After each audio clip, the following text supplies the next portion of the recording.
En 2021, on fête les 100 ans de la radio. On fête les 40 ans de la libération des ondes. Et le lancement de la radio numérique DAB+, partout en France. C'est la fête. C'est une révolte. Non, sire. C'est une révolution. I have a dream. Vive la nation! Rentre ici, Jean Moulin, avec ton terrible cortège. That's one small step for man. Ich bin ein Berliner. Croupir! Il faudrait croupir! Qu'est-ce qu'il dit? Croupir! But alors you are French. Et toc, remonte ton slibard, Lothar. Mais si! Un sarrasin! Français, c'est moi, Churchill, qui vous parle. Bonne nuit. Dormez bien. Rassemblez vos forces pour l'aube, car l'aube viendra. La percée de l'histoire. La percée de l'histoire. Ça commence maintenant.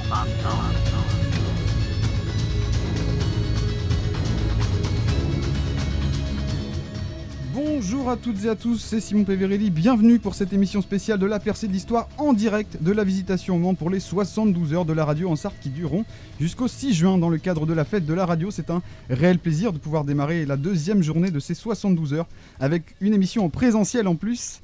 La radio fête ses 100 ans et les 40 ans de la libération des ondes FM et pour vous expliquer tout ça, on vous a concocté un programme bien chargé. Au programme de l'émission, donc, on retracera d'abord l'histoire de la radio en deux parties avec des extraits sonores historiques. Une première partie de 1794 à 1939 et une deuxième partie de 1939 à 1981. Ensuite, dans la seconde grosse partie de l'émission, on abordera l'histoire de la radio en Sarthe avec l'intervention d'Éric Lucas, qui, en plus d'être co-organisateur de l'événement, a été professeur d'histoire-géographie et a contribué à la réalisation de travaux sur les radios sartoises et d'un livret retraçant l'histoire de la radio. On terminera par un quiz sur les voies de l'histoire à la radio, j'explique rapidement le concept, un extrait sonore d'un personnage historique connu, et il faudra deviner de qui il s'agit. Pour m'accompagner dans cette émission, j'aurai à mes côtés les chroniqueurs désormais habituels de l'émission, Salouane Bendris. Salut Salouane. Comment tu vas ? Ça va et toi ? Thomas Lebouc. Bonjour. Salut Thomas. Et Gauthier Chancé. Bonjour. Salut Gauthier, comment ça va ? Très bien et toi ? J'espère que vous allez bien malgré cet horaire un peu inhabituel pour l'émission, il faut le dire, 7h, on n'a jamais été aussitôt. Si, 7h mais le soir. Mais 7h du soir, voilà, exactement. De l'inédit. Exactement, mais c'est en tout cas un réel plaisir, je le répète, de participer à cet événement des 72 heures de la radio en Sarthe. J'en profite d'ailleurs pour remercier tous les organisateurs et partenaires qui ont permis de rendre ça possible, sachant qu'en plus de pouvoir écouter cette émission à la fois en FM, en DAB+, et vous pouvez même l'écouter en live YouTube, donc vous avez vraiment l'embarras du choix. Il est donc maintenant temps de commencer cette émission par un premier rappel historique de l'histoire de la radio. Thomas, je te laisse la parole. Eh bien merci beaucoup. Alors oui, c'est vrai, dans l'introduction, tu as dit que j'allais commencer en 1794. Alors pourquoi, me direz-vous, sachant que la première diffusion en France de la radio, c'est 1921 plutôt, ça fait 100 ans évidemment. Alors, il faut d'abord parler de toutes les inventions avant la radio, ce qui est très important. Et d'ailleurs, je commence avec la naissance de la télégraphie, ce qu'on appelle avec le télégraphe sans fil par Claude Chappe en France. Donc, deux mots sur cet inventeur. Claude Chappe est né le 25 décembre 1763 à Brulon. C'est un Sartois quand même que cette histoire débute, c'est quand même pas mal. Et il est mort le 23 janvier 1805 à Paris. Il est l'inventeur du sémaphore. Alors, c'est un appareil qui permet de communiquer à distance et à peu près rapidement. En fait, c'est le même principe que pour les signaux de fumée. On met une structure métallique en haut d'une tour et chaque position de la structure correspond à une lettre. Donc finalement, le message, tu as juste à bouger la structure métallique dans tous les sens et ça fait un message complet. Mais en fait, l'inconvénient, c'est que tout se fait par la vision. Et donc la nuit, ça ne marche pas, parce que tu auras beau le bouger en tous les sens, tu verras rien, quoi. Et en plus, par temps de pluie, tu peux aussi pas trop voir. Donc finalement, ça montre très vite ses limites. Mais du coup, une nouvelle étape est franchie en 1837 par Samuel Morse, qui en fait va reprendre à peu près les mêmes choses, mais cette fois-ci va utiliser un télégraphe électrique. Donc ça, vous le connaissez tous, hein, c'est évidemment l'appareil qui fait des pip pip pip pip. Peut-être écouter un petit extrait de Morse. J'allais le dire, voilà. C'est particulièrement désagréable. C'est désagréable, mais cette fois-ci, l'inconvénient de « je ne vois plus au loin dans la nuit noire », c'est fini, puisque maintenant tu peux tu peux converser, j'ai envie de dire. Enfin bon, converser c'est un grand mot, mais en tout cas, tu peux utiliser ça à n'importe quelle heure du jour et de la nuit. Donc pour parler un peu rapidement de Samuel Morse, il est né le 27 avril 1791 à Charlestown, une ville près de Boston, dans le Massachusetts. Quel accent. Ah ouais, non, mais moi j'ai fait de l'anglais. Hein. Et il est mort le 2 avril 1772 à New York. Donc en fait, c'est pas lui qui invente le télégraphe électrique, il l'a juste utilisé. En fait, il y a eu beaucoup d'innovations, on appelle ça des grappes d'innovation si vous voulez. Il va utiliser notamment les travaux de Gus et Weber en Allemagne, de Ampère en France et de Schilling à Saint-Pétersbourg. Et en fait, toutes ces innovations, il va les mettre dans une seule et même machine, donc la machine Morse. En fait, elle va se développer parce qu'elle est simple d'utilisation, rapide et surtout pas chère. Ça va permettre une diffusion quasi totale et c'est ça qui est bien. Et d'ailleurs, j'ai retrouvé le premier télégramme qui a été bipé, j'ai envie de dire. Et le premier message, c'est « What had God woof ?» Ça veut dire « ce que Dieu a forgé ». C'est pas mal. En fait, ça a été écrit à l'occasion de l'inauguration de la première ligne entre Washington et Baltimore. Donc, ce qui représente 60 km. Voilà, c'est la toute première. Et d'ailleurs, figurez-vous que le code Morse, qui est utilisé, il y a des variantes en fonction des pays. Et il y a un code spécialement français, notamment pour les accents. Pour tous les accents sur le A, sur le E, on a dû utiliser de nouvelles techniques pour se faire comprendre, finalement. Alors, après la décennie, après le code Morse, en 65, il est édicté, il n'y aura pas de grandes avancées jusqu'à la fin du siècle, en vérité. Ça va être vraiment des petits ajouts, des petites nouveautés, voilà, des bidouillages. C'est exactement ça. À noter quand même, en 95, on a les fameuses expériences avec Hertz, qui va donc théoriser les ondes hertziennes qu'on utilise encore aujourd'hui pour la radio. Donc finalement, ça date de 1895. Et là, je vais passer au temps fort, j'ai envie de dire, de ma période, parce que là, ça y est, je vais parler d'un homme. Et un homme, je pense que vous le connaissez, c'est évidemment l'italien, qui s'appelle Monsieur Marconi, qui lui, en fait, c'est simple, il va reprendre toutes les innovations pareilles, il va prendre un peu à gauche, à droite, que ce soit les travaux de Hertz, les travaux notamment de Branly, un scientifique français. Et en fait, il va faire le premier, le STF, c'est-à-dire le télégraphie sans fil. Et ça va être la naissance de la radio. À ce moment-là, ça y est, la radio commence à un petit peu à être créée, à être inventée. Et en fait, ce monsieur, il va proposer ses services à l'État italien, et figurez-vous qu'ils vont refuser. Ils vont refuser complètement. Ils se disent, ça marchera pas. Ça marchera pas. De toute façon, votre bêtise là, non. Au revoir. Donc du coup, il est obligé d'aller autre part. Donc ça sera en Angleterre, qu'il ira en Grande-Bretagne, et il va trouver tous les soutiens nécessaires qui vont lui permettre de mener à bien ses expériences et fonder la compagnie Marconi. Et d'ailleurs, on a l'extrait de la voix de Marconi, ouais, peut-être. Évidemment. Fin dal 1895 io ebbi la forte intuizione che le trasmissioni radiotelegrafiche sarebbero state possibili attraverso le più grandi distanze. Voilà, c'est quand même incroyable. Donc c'est là, court. Il explique justement. Voilà, il explique le principe de sa machine, tout simplement. Et donc, voilà. Alors, ensuite, évidemment. Donc là, retour en France, parce qu'on se rapproche de la période. Et du coup, vous connaissez surtout, sans doute, j'ai envie de dire, le fameux monument à Paris, la Tour Eiffel. Je crois, de nom. Je pense. Tout le monde voit à peu près ce que c'est, tout ça. Là, figurez-vous qu'en fait, c'était un monument qui était à la base éphémère. Il était juste construit pour l'exposition universelle de 1889, si je ne dis pas de bêtises. Ou pour 1800, je ne me rappelle plus. 1882, 89, je ne sais plus. Mais je ne l'ai pas noté. Fin 19e, ouais. Voilà. Pour une exposition éphémère. Voilà, donc ça devait être éphémère. Et du coup, c'est vrai que on l'entretenait pas plus que ça, mais de toute façon, elle allait être démontée. Et Gustave Eiffel a milité plutôt, avec tout son être et tout son corps, pour que son monument reste. Et en fait, il va rester tout simplement parce que la Tour Eiffel va jouer un rôle dans la diffusion de la radio à Paris. Et encore aujourd'hui, d'ailleurs, c'est une antenne, c'est génial. Parce que de toute façon, à Paris, il n'y a pas de grands bâtiments.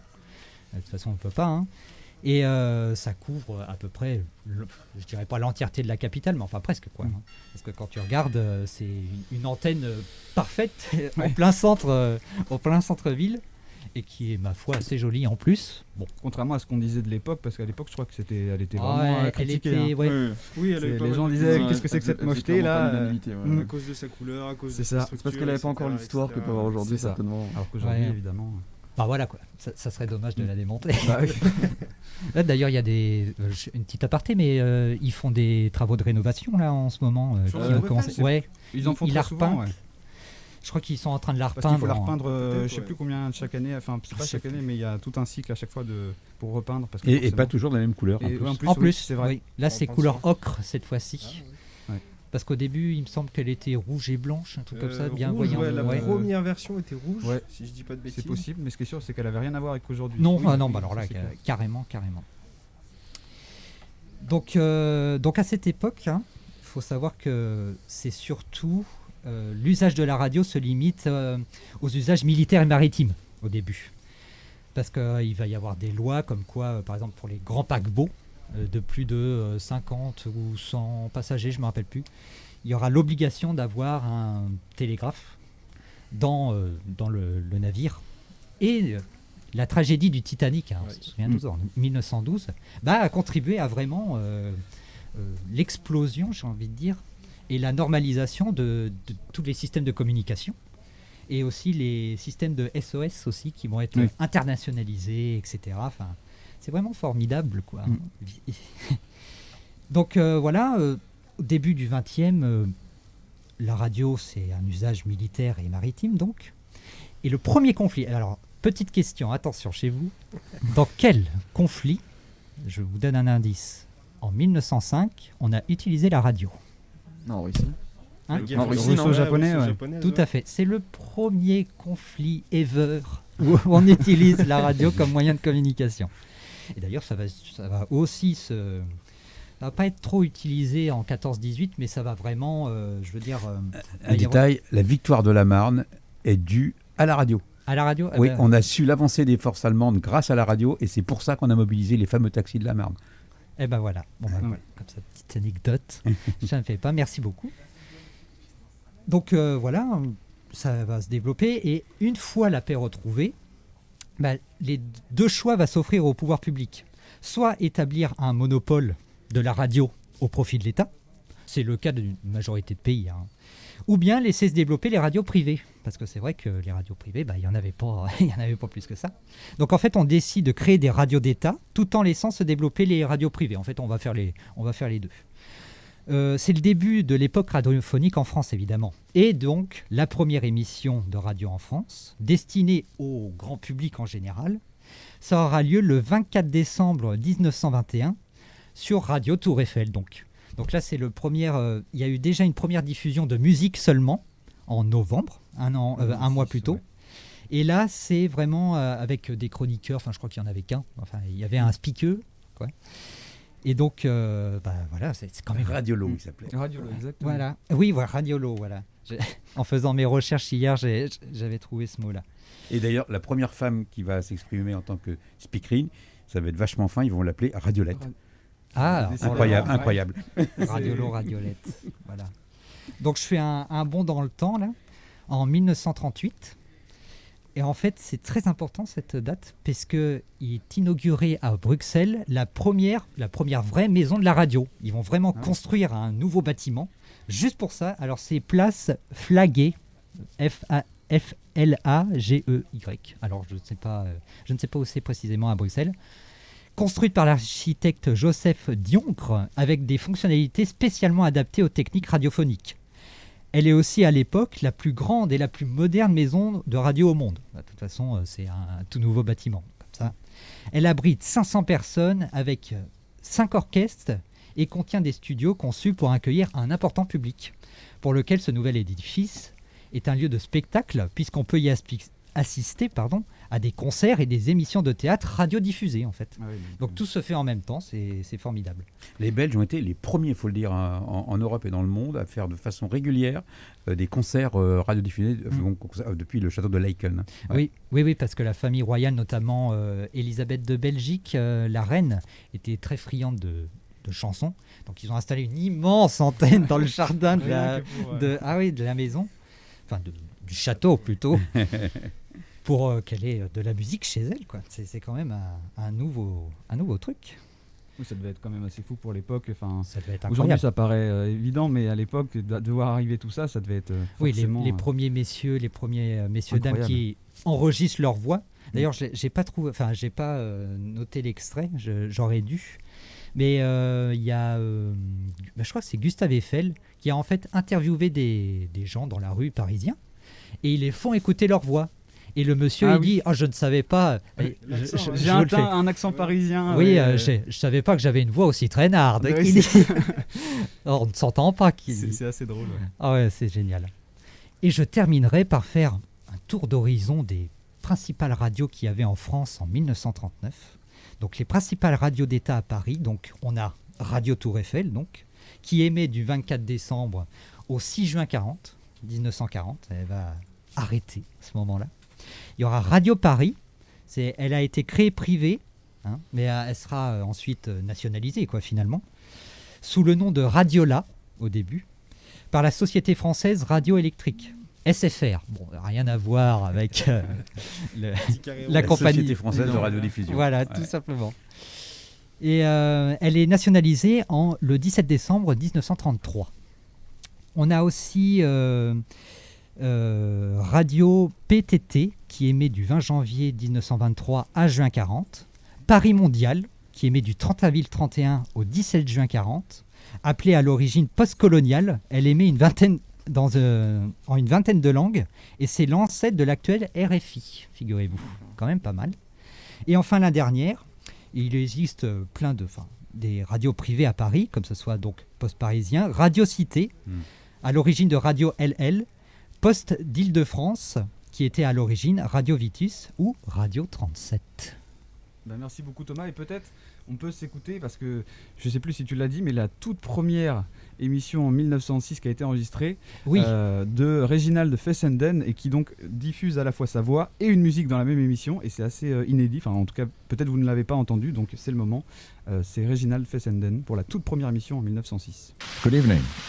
This is Professor Reginald A. Fessenden, speaking to you from Brant Rock, Massachusetts, at the tower of the National Electric Signaling Company. I'm going to play an Edison recording of Handel's Largo.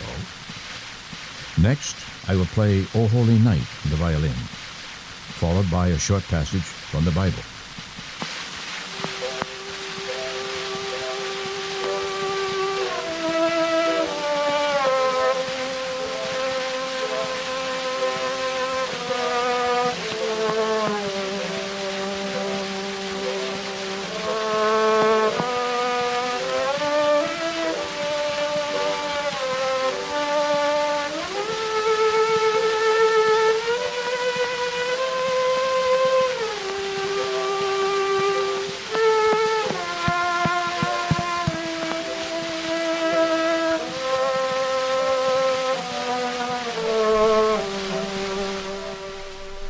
Voilà donc pour la toute première émission en 1906 de Réginald Fessenden, qui émettait depuis les États-Unis et qui s'est entendu par-dessus l'Atlantique, je crois, qui est même arrivé jusqu'en France. Tout à fait, oui. Donc c'était assez incroyable pour l'époque. Merci beaucoup Thomas pour cette première partie qui donc a porté sur l'histoire de la radio jusqu'en 1939. On a pu entendre donc quelques extraits sonores, pas forcément toujours très connus, donc merci à toi pour nous avoir fait découvrir. Et on va tout de suite enchaîner avec cette deuxième partie de l'histoire de la radio de 1939, n'importe quoi. Ça y est, moi je suis matrixé par Franco. C'est original. 1936, 1939 jusqu'à 1981, et cette fois-ci du coup c'est à toi Gauthier, je te laisse la parole. Merci bien. Comme disait Thomas, il parlait notamment de la Première Guerre mondiale, on parlait... Émission spéciale de la Percée de l'Histoire pour les 72 heures de la radio. de 7h à 8h en direct de la Visitation au Mans.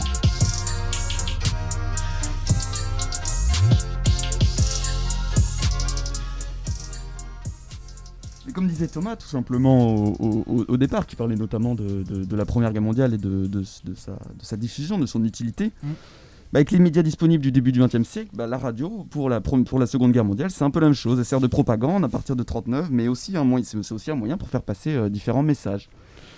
Deux appels majeurs sont lancés notamment à la radio et aux Français à l'aube de l'occupation allemande. On en connaît tous un, mais le second un petit peu moins, celui du maréchal Pétain, notamment le 17 juin 1940, et celui de De Gaulle, évidemment, le lendemain. Donc à peine nommé président du Conseil des ministres après la démission de Paul Reynaud, Philippe Pétain, personnage majeur même au début du XXe siècle, prononce un discours annonçant la cessation des combats. Ici, Radiodiffusion nationale de l'État français. Mesdames, Messieurs, Monsieur le maréchal Pétain, président du Conseil des ministres, vous parle. Français, à l'appel de Monsieur le Président de la République, j'assume à partir d'aujourd'hui la direction du gouvernement de la France. Je fais à la France le don de ma personne pour atténuer son malheur.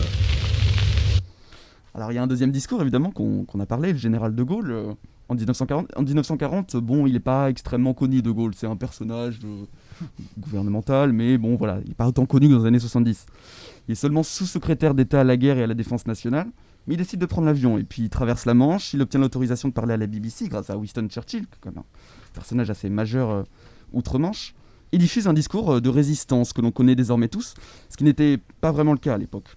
L'honneur, le bon sens, l'intérêt supérieur de la patrie commandent à tous les Français libres de continuer le combat là où ils seront et comme ils pourront. Il est par conséquent nécessaire de grouper partout où cela se peut une force française aussi grande que possible. Le 22 juin 1940, donc un armistice est signé à Rotonde entre la France et l'Allemagne, qu'on connaît tous évidemment aujourd'hui, et l'article 14 stipule pour les radios que tous les postes émetteurs de TSF se trouvant en territoire français doivent cesser sur le champ leur émission. La reprise des transmissions par TSF dans la partie du territoire non occupé sera soumise à une réglementation spéciale.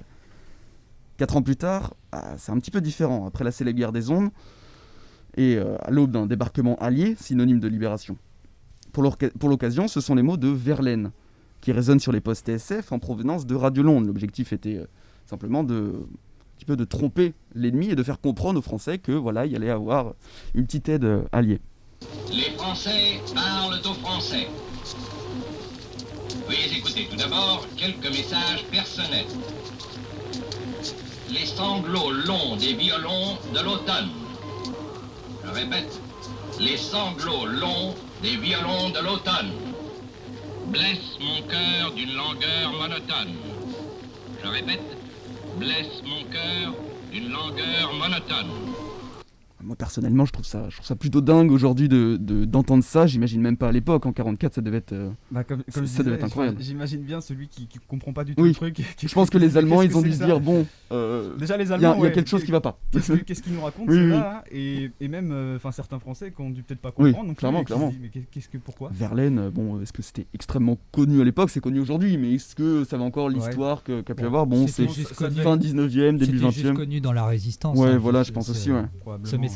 Bon, c'était pour quelques personnes pour annoncer la libération. Enfin, surtout le débarquement allié.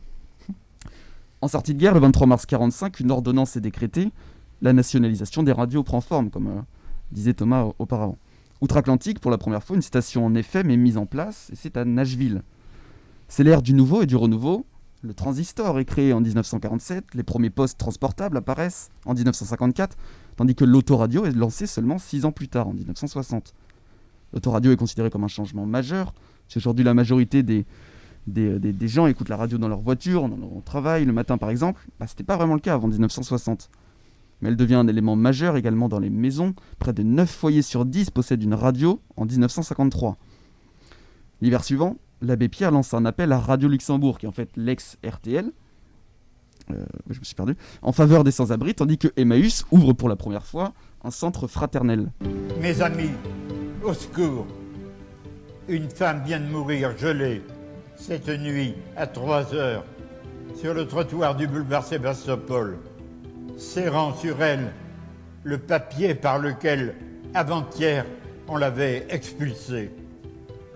Chaque nuit, ils sont plus de 2000 recroquevillés sous le gel, sans toit, sans pain, plus d'un presque nu. Devant tant d'horreur, les cités d'urgence, ce n'est même plus assez urgent. C'est assez émouvant comme message. Bon, c'était le début d'Emmaüs, hein, comme j'ai pu dire. Donc là, même pour les gens, ça devait être super émouvant à entendre. Clairement. L'abbé Pierre, de toute façon. Et ça a été d'une efficacité folle. Ah ouais. Parce qu'ils ont récupéré un paquet de couvertures, de vêtements qui ont été déposés dans un hôtel mis à la disposition de l'abbé Pierre.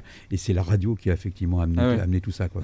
Comme quoi, c'était déjà associatif. Et on peut faire le lien avec Coluche quelques années plus tard. C'est ça. Bien sûr, Coluche, évidemment. Bon, la radio est devenue un élément essentiel pour les individus, les couples, mais également les personnages importants de la société afin de faire passer des messages, comme on a pu le voir auparavant. Alors que la télévision n'existe presque pas, la radio est l'un des seuls moyens de communication dans les médias, mis à part la presse écrite, il n'y a quasiment que ça. En décembre 1963, Charles de Gaulle inaugure la Maison de la Radio. L'Office de radiodiffusion télévision française, plus connu sous le nom de RTF, prend également place sous le général de Gaulle en 1964 et succède à la RTF, qui avait elle-même succédé à la RNF, donc mise en place en 1945, comme on a pu dire. Des émissions cultes apparaissent sur Europe 1, Salut les copains, de 1959 à 1969, avec Franck Thénault et Daniel Filipacci, ou l'émission culturelle Radioscopie, un tout petit peu moins connue, diffusée de 68 à 90 sur France Inter avec Jacques Chancel.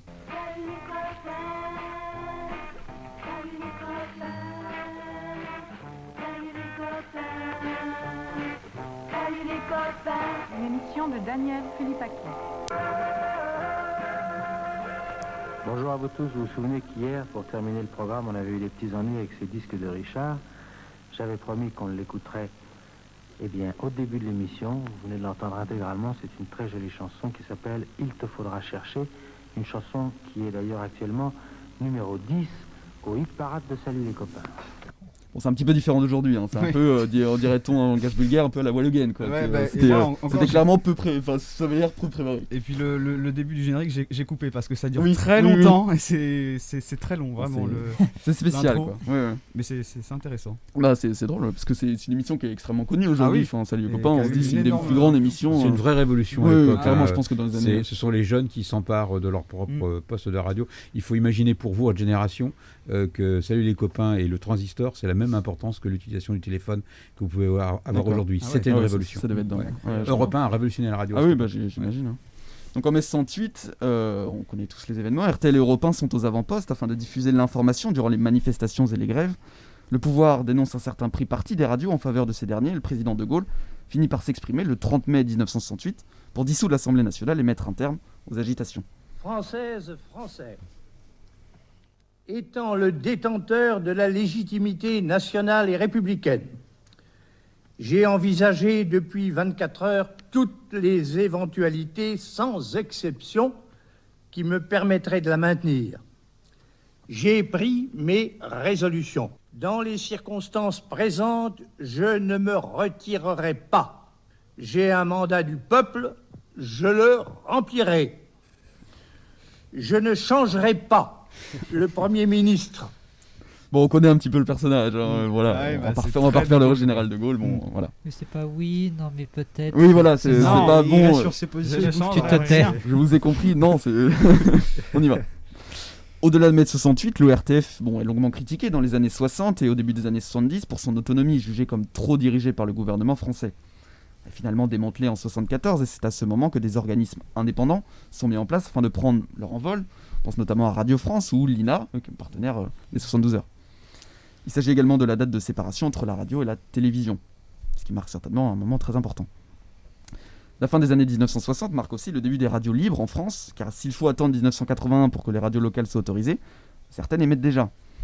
Parmi les premières, Radio Campus Lille, considérée comme la plus ancienne des radios libres de France, les années clandestines évidemment, et il n'est pas rare de voir certains représentants être mis en examen dans les années 1970. Des radios pirates émettent de plus en plus, après Radio Campus Lille, et ce, même dans la capitale, Radio Verte notamment en 1977, sous l'initiative d'Antoine Lefébure. Mais vous dites certainement, comment les radios pirates arrivent à se caler sur la bande FM ? Ces derniers, Antoine Lefébure, personnage majeur des radios pirates à la fin des années 70, nous l'explique en D'une 1977. cave, d'un grenier, elle s'invite sur la bande FM.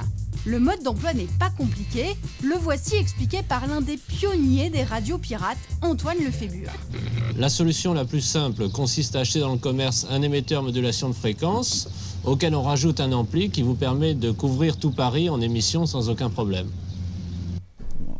Ça paraît très simple. Oui, voilà, ça paraît extrêmement simple. Alors, finalement, on a un peu des, voilà. on a un peu des boomers nous aussi aujourd'hui, clairement. Donc, en parallèle, des radios légales se développent de plus en plus, à l'instar d'RTL et son émission culte, Les Grosses Têtes, qui est mise en place dès septembre 1977, avec Philippe Bouvard à l'animation. Le pouvoir français se trouve rapidement débordé par la multiplication des radios pirates, des personnalités créent des initiatives pour soutenir les radios libres. On peut penser notamment à Michel Foucault et Gilles Deleuze, les philosophes, avec l'Association pour la libération des ondes en 1977, et même Laurent Fabius et François Mitterrand eux-mêmes en juin 1979 avec Radio Riposte.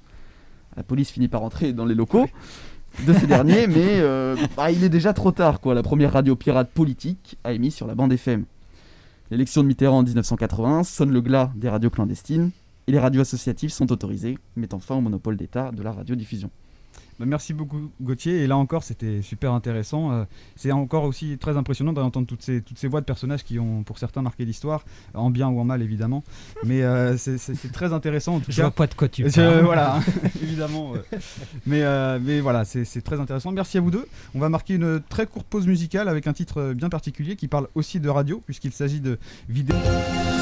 Émission spéciale de la Percée de l'Histoire pour les 72 heures de la radio. De 7h à 8h en direct de la Visitation au Mans. Nous sommes de retour pour cette émission consacrée à l'histoire de la radio dans le cadre de la fête de la radio et plus précisément des 72 heures de la radio en Sarthe. Beaucoup de radios donc, mais c'est bien pour ça qu'on est là. Et si vous venez de nous rejoindre, sachez que nous venons tout juste de retracer rapidement, car ça pourrait durer des heures, l'histoire de la radio jusqu'aux années 1981. Mais comme nous sommes ici pour les 72 heures de la radio, vous remarquerez que ce nombre n'est pas dû au hasard et qu'il est maintenant bien sûr temps de parler de la radio en Sarthe. Et nous avons avec nous pour cela Éric Lucas, ancien professeur d'histoire qui a plus de 40 ans d'expérience dans le monde des radios libres et qui est entre autres le créateur de Radio Alpemancel puis de Fréquence Sillé, vice-président de la FRAMA, délégué national à l'éducation du syndicat national des radios libres et j'en passe. Bonjour Éric Lucas. Bonjour. Merci d'être avec nous pour parler un peu de l'histoire de la radio en Sarthe. On a plein de questions à vous poser. Mais d'abord, est-ce que je vous ai bien présenté? Ça va? Ouais, non, ça suffit là. Okay. C'est parfait. Alors peut-être avant de commencer, on peut revenir donc sur tout bêtement le livret que vous avez créé. Première petite question, parce que Thomas l'a dit tout à l'heure, mais donc c'est votre choix d'avoir pris la date de 1794 avec l'Otchap. Pourquoi ce choix? Parce qu'il y a eu toute une démarche dans l'histoire de l'humanité de chercher à communiquer toujours à distance, le plus loin. Donc ça a commencé finalement vraiment par le visuel. Moi, même quand je raconte l'histoire de la radio, je la rattache aussi aux peintures pariétales, je la rattache également à l'écriture, à l'imprimerie. L'imprimerie a été une révolution aussi importante que la radio. La suivante, c'est la radio après l'imprimerie, finalement. Parce qu'au lieu de communiquer par écrit en transportant à distance de beaucoup de modèles, d'un seul coup, on pouvait transporter la voix dans l'immédiateté sur un large rayon. Et donc, pourquoi avoir pris cette histoire en 1794? On est en pleine Révolution française. Comme tout à l'heure, vous l'avez dit justement, on invente ce télégraphe qui permet de communiquer par des bras articulés et en gros, en 3 heures, d'avoir un message qui va de Paris jusqu'au nord de la France. Ça a été testé. Et donc, après, on avance avec le morse, puis la voix qui progresse. Donc, nous, on a choisi 1794. Bah oui, parce que évidemment, Claude Chappe, il est sartois. Bien sûr. Bah évidemment, évidemment, autant local, ouais. Évidemment. Mais, donc oui, ça paraît évident. Et alors, autre question, c'est sur du coup Maintenant, on va se focaliser donc bien, encore une fois, sur la Sarthe. Quand est-ce qu'ont été à peu près créées les premières radios en Sarthe et surtout, qu'est-ce qu'on pouvait y entendre en fait au début? Alors, les premières radios sont apparues début années 80. Des radios pirates, donc poursuivies bien évidemment, comme Radio Riette, mais il y avait aussi des gens qui bricolaient des radios dans leur coin. Et il faut attendre clairement le début des années 80. 81, je vais dire, et 82 pour voir apparaître les premières radios encore pirates, on va dire plutôt non autorisées. Parce qu'on savait qu'avec la campagne de François Mitterrand, qui avait annoncé déjà qu'il mettrait fin au monopole d'État, on savait que c'était inéluctable, les radios allaient être libérées. Donc les gens qui voulaient y aller, ils y allaient avec quand même moins de danger. C'était pas l'époque de Giscard, c'était pas l'époque des CRS, hein, c'était pas l'époque où il y avait 900 CRS qui déboulaient sur Radio Lorraine Cœur d'Acier en Lorraine pour mettre fin à la radio des sidérurgistes, de la CGT, etc. On n'était plus dans cette logique-là. Et les radios qui se développent très, très étonnamment en Sarthe, ce sont des radios plutôt à consonance musicale. C'est-à-dire qu'il y a une vraie volonté de faire écouter de la musique autre que la musique de variété qui passe sur les radios généralistes, et puis de faire plaisir aux gens, et puis de se faire plaisir en même temps. C'est un petit peu ça l'idée. Et donc, on voit apparaître des radios comme Radiophile, par exemple, qui a un énorme succès, et puis Tropicana, lié à une boîte de nuit. Il y a plein de radios qui sont liées à des boîtes de nuit, en fait, hein, tout simplement. C'est étonnant, ouais. Parce qu'ils ont le fond de disque, ils ont le fond musical. On voit apparaître les premiers jingles un petit peu... Radiophile, par exemple, avait plein de jingles inspirés des dessins animés de Tex Avery, par exemple. C'était très drôle, et c'était vraiment plaisant à écouter. Et par exemple, Radiophile, ils se sont installés au Mans, puis à un moment, ils sont même installés dans la galerie commerciale d'Auchan, qui venait d'ouvrir, quoi, hein, donc pour être un peu plus vu, parce que la radio doit être vue aussi quelque part, à un moment ou à un autre. Et puis, ce qu'on a vu arriver comme mouvement, ce sont des radios dans lesquelles les gens, ils sont allés non plus pour s'amuser et faire de la musique, mais pour se dire, la radio a une vraie utilité sociale. Et puis, ce sont des militants politiques, des gens qui avaient combattu pour la plupart dans les années 70 contre le nucléaire, pour le droit des femmes, pour une autre forme d'enseignement, et puis tout plein d'autres combats, tout simplement les droits humains, qui se sont dit, voilà l'aboutissement de toutes nos luttes des années 70, on va pouvoir, en créant une radio et en faisant ça tous ensemble, on va pouvoir exprimer un petit peu tous ces courants et donner la parole aux gens. Et c'est comme ça que sont apparues des radios. Je pense par exemple à Radio Progress. Radio Progress, c'est vraiment le modèle, on peut dire à cette époque-là, de radio engagée. Très proche de la mouvance communiste, hein, les choses étaient très claires, et puis d'autres comme Radio Service 24, comme Le Mans FM 104, et on va commencer à entendre un certain nombre de noms qui vont marquer la radio. Je pense par exemple à Daniel Pichon sur FM 104, qui va devenir plus tard le grand spécialiste des festivals d'accordéon, mais puis plein d'autres noms d'ailleurs qu'on va entendre dans les 72 heures de la radio ici. Tout à fait. Et est-ce que on a des traces aujourd'hui des écoutes et de la réaction des gens face à ces nouvelles radios beaucoup plus locales? Alors, première réaction, c'est je ne sais pas où je peux l'entendre. Parce que les postes FM ne sont pas si répandus que ça déjà à l'époque. Et puis petit à petit, oui, ça pénètre parce que ce sont des radios musicales, et des radios de flux musical, il n'y en a pas. Les seules radios de flux musical qui existent, ce sont les radios de musique classique. Ah oui, d'accord. Mais de radios qui ont un flux musical, variété, rock, jazz, etc.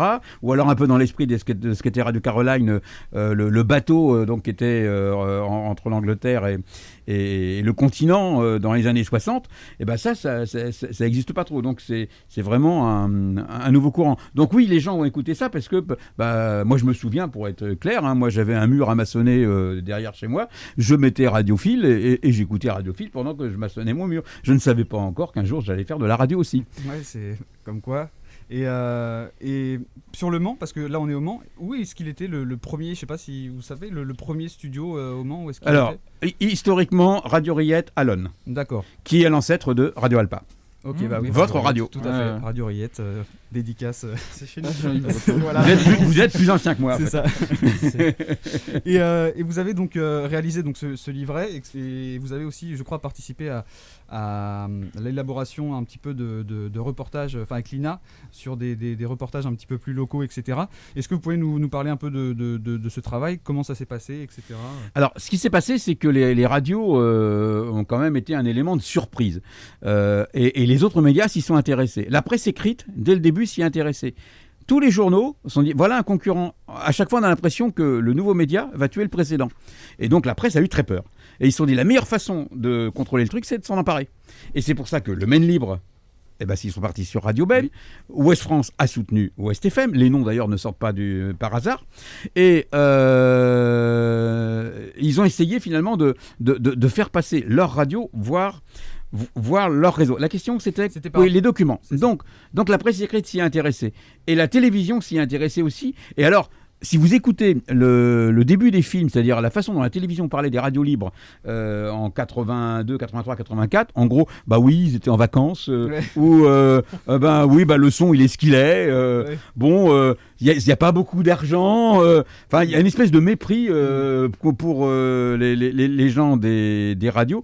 Oui, mais le boulot qui a été fait par France 3 et d'autres radios à l'époque, de faire des reportages, il y en a eu 127 qui ont été faits entre 1981 et 2010, et ils racontent l'histoire de l'ensemble des radios, principalement des radios associatives, parce qu'il se passe toujours des choses bizarres dans les radios associatives, on est toujours obligé d'innover, mais ils suivent également l'arrivée de Sweet FM dans les années 2000, l'arrivée de France Bleu à peu près dans la même période, hein.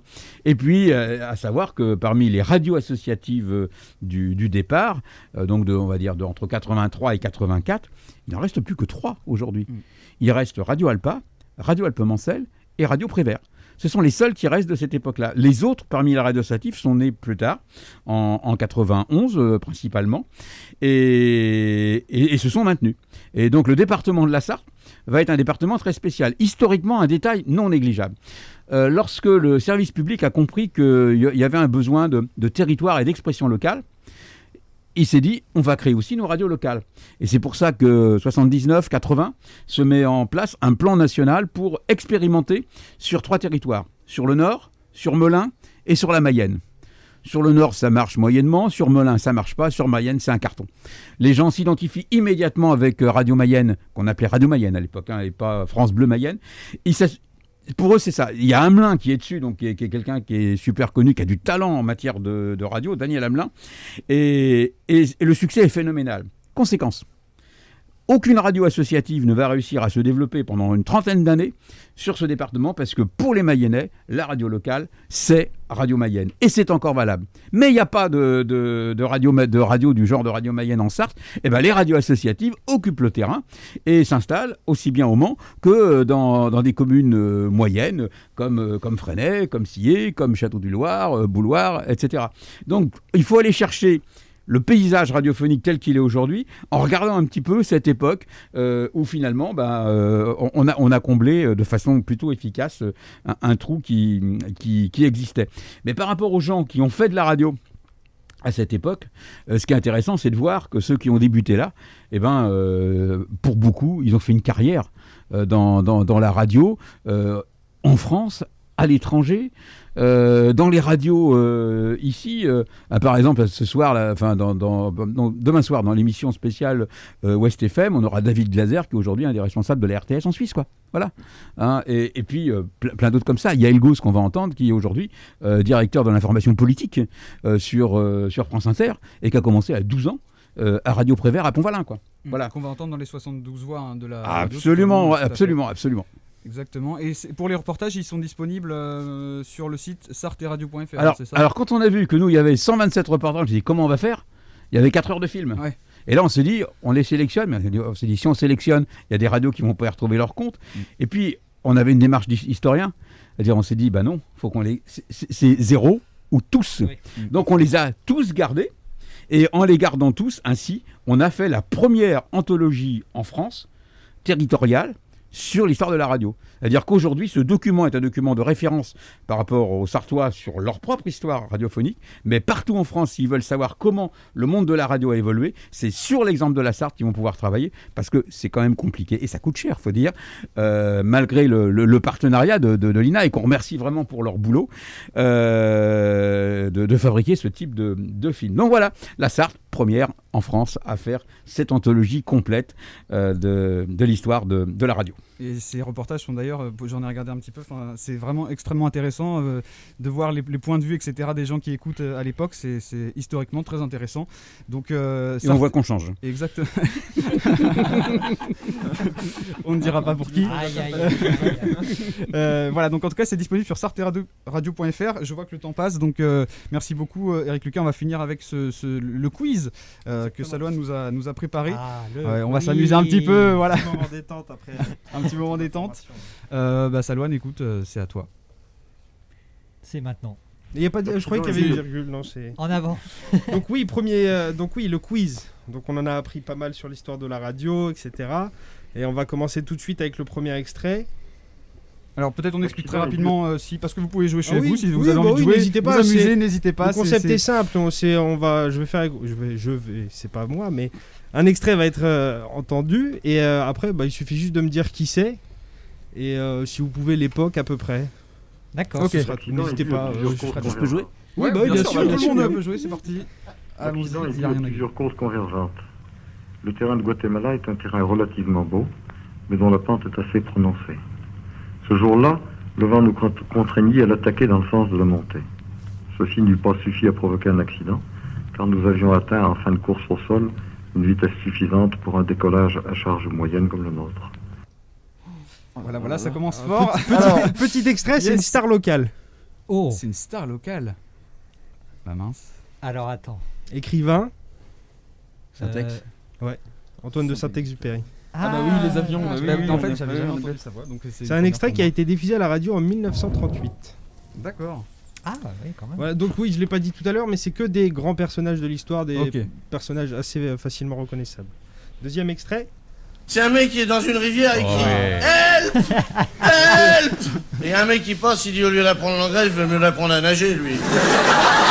Comment ne pas le reconnaître? Alors voilà, c'est impossible. Coluche qui est passé par Europe 1, bien sûr, où il a fait son appel, mais qui est passé aussi par RFM et qui s'était fait virer avant aussi d'autres radios parce que manque de respect. Personnage fabuleux, Coluche. Il nous manque. Parti trop tôt, vraiment. Voilà, donc vous l'avez trouvé tout de suite, Coluche. Alors, à l'antenne de Europe 1, extrait numéro 3. Combattenti di terra, di mare, dell'aria. Mussolini. Oui, tout à fait. Camicenere della rivoluzione e delle legioni. Et le Duce, oui. Uomini e donne Un gars qui a d'Italia. très mal tourné par rapport à la première année politique. Et del Regno da Parigi. Mais la descente est très vite aussi. C'est en quelle année ça? Ça c'est 1940. Moi ce qui me faisait rire avec ce type, c'est à chaque fois il faisait de grands gestes. C'était à l'italienne. C'était la comédie. C'est quand même un type qui est passé de position de gauche, voire d'extrême gauche, à l'extrême droite. C'est un parcours très étonnant. Quatrième extrait. Değerli vekillerini saygı ve sevgiyle selamlarım. Aziz arkadaşlarım, beynelmilel siyasi ve iktisadi buhranlardan beşeriyetin duymakta olduğu sıkıntı ve acı devam etmektedir. C'est pas Gandhi, non? Non. Je comprends. Dis-nous la langue. Dis-nous la langue. Si je vous dis la langue, vous allez trouver tout de suite. L'appel à un ami, on a le droit ou pas 50-50, allez. Comment vous dire ça Quelle époque déjà? Après la Première Guerre mondiale. Après la Première Guerre mondiale. C'est un pays qui change de régime. C'est l'homme qui fonde le nouveau régime. Turquie. Comment il s'appelle? Atatürk, ouais. Voilà, Mustafa Kemal. C'est exactement ça. Ça fait 1000 €, félicitations. Merci. J'avais jamais entendu. C'était un discours qui date du 1er novembre 1932. Ah ouais. Mustafa Kemal, ouais. Cinquième extrait. Une fois de plus, l'esprit de domination est venu menacer la liberté des peuples. Depuis de longues années, notre démocratie laborieuse se plaisait aux travaux de la paix. Elle ne cherchait qu'à entretenir, avec toutes les puissances, des relations courtoises. Là, je l'ai pas. Personnage politique. On est vers 38 par là, non? Avant. Avant. Personnage politique, français. De gauche. Je saurais pas te dire.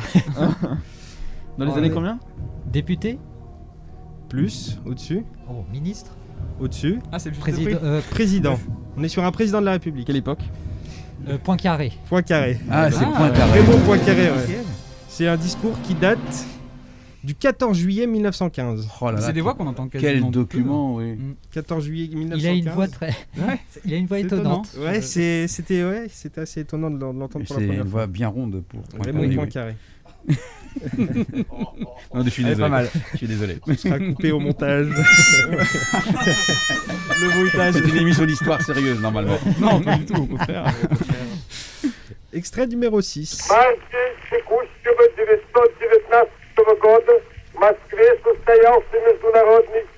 c'est Russie, ça. Ouais. C'est le tsar Nicolas. Non, c'est Lénine. C'est Lénine. Ouais. C'est Lénine. C'est Poutine en 1800 parce qu'il est là depuis longtemps. Vladimir Ilitch. Vladimir Ilitch, ouais. Lénine. Un discours qui date de mars 1919. Ah oui, 19 alors, oui. Ouais. Très ancien quand même. Extrait numéro 7. Un Estado totalitario armonizará en España el funcionamiento de todas las capacidades y energías del Ah, c'est. en el terreno de la unidad C'est nacional. encore un dictateur rigolo. Donc c'était Franco, ouais. Voilà, Francisco Franco. Est-ce que tu vas nous faire tous les régimes autoritaires Ouais, des c'est années 30? possible là, c'est possible. Il a fait test pour le régime. Il en reste pas beaucoup. Parce qu'il en manque un. On a une Coluche quand même. Heureusement. Non, tous les autres étaient des guignols. Donc oui, c'était Francisco Franco. Le discours de la victoire à la fin de la guerre civile en 1939. Ah ouais. Extrait de la reconnaissable tout de suite, hein, Edith Piaf. Qui a mal tourné. Ah bon ça. Oui, je t'invite à Comme regarder. c'est comme tous les personnages auparavant. Le film de Marion Cotillard. Ah oui. La môme. Extrait numéro 9. Bien vous demander ce que vous voulez faire pour aider la France, pour protéger la démocratie. À deux reprises différentes sur ce sol de l'Amérique, nous avons livré ensemble de magnifiques batailles qui ont abouti. C'est De Gaulle, non Avant, ça ressemble à De Gaulle, mais c'est pas De Gaulle. C'est Clémenceau. Oh, il a une... Georges Clémenceau, on est en 1922. Il est en voyage aux États-Unis pour rappeler une sorte d'amitié franco-états-unienne. Franco-américaine, voilà. Ok.